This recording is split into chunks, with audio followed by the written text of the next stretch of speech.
चुनाव से जुड़े मुद्दों पर हमारे खास पेशकश चुनावी क्लास में आप सभी का स्वागत है। मैं हूं राजीव ढोंडियाल। मतदान का अधिकार यानी कि राइट टू वोट किसी भी लोकतांत्रिक समाज में सरकार चलाने के लिए अपना प्रतिनिधि चुनने के लिए अधिकार है, बड़ा अधिकार है।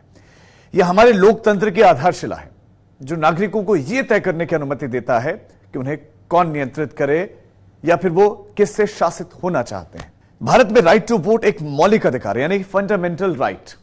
इसकी गारंटी संविधान के अनुच्छेद 326 के तहत मिलती है। मतदान एक अधिकार होने के साथ साथ जिम्मेदारी भी है। वोट देने का अधिकार एक बुनियादी मानव अधिकार भी है जो universal declaration of human rights 1948 द्वारा संरक्षित है।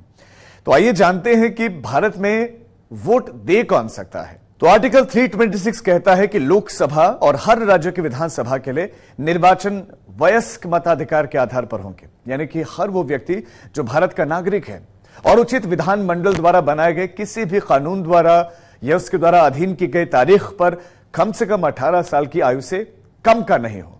18 साल होना आवश्यक है और संविधान या फिर उचित विधानमंडल द्वारा बनाए गए किसी भी कानून के तहत अनिवास, चित्त विकृति, अपराध या फिर भ्रष्ट या फिर अवैध आचरण के आधार पर वो अयोग्य नहीं ठहराया गया हो। चुनावों में मतदाता के तौर पर रजिस्ट्रीकृत यानी कि पंजीकृत होने का हकदार होगा।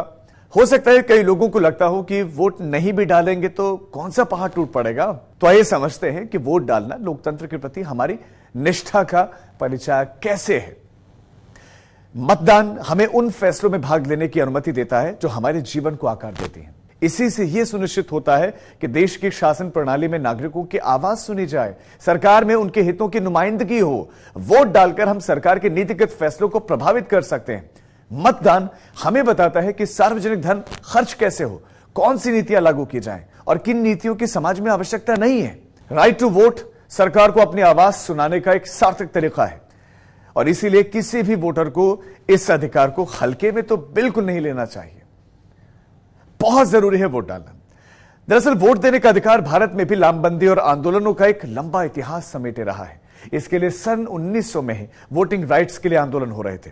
1950 में संविधान द्वारा 21 साल से ज्यादा आयु वाले सभी नागरिकों को यह अधिकार दे दिया गया। दुनिया के अलग अलग देशों में मतदान के अधिकार का इतिहास लंबा और व्यापक है। मतदान की विधियां भी अजीब और बेतरतीब होती थी, जैसे हाथों के प्रदर्शन के जरिए या फिर छोटे से पत्थर को एक कंटेनर में डालकर। प्राचीन ग्रीस में मतदान का अधिकार केवल वयस्क पुरुष नागरिकों तक ही सीमित था। महिलाओं और गुलामों को नागरिक ही नहीं माना जाता था और उन्हें वोट देने का अधिकार नहीं था। कुछ जगहों पर मतदान केवल धनी, पैसे वालों के, इसी वर्ग के नागरिकों के द्वारा किया जाता था। अमेरिका में मतदान का अधिकार गोरे पुरुषों तक ही सीमित था। बाद में इसमें महिलाएं जुड़ी और अल्पसंख्यकों को भी शामिल किया गया। काले पुरुषों को भी शुरू में मतदान का अधिकार वहां नहीं था। यूनाइटेड किंगडम और फ्रांस में भी पहले केवल संपत्ति के मालिक पुरुष ही वोट डाल सकते थे। महिलाओं को यह अधिकार बहुत बाद में मिला। वोट देने का अधिकार दुनिया भर के देशों में राजनीतिक और सामाजिक समानता के लिए संघर्ष से जुड़ा रहा है।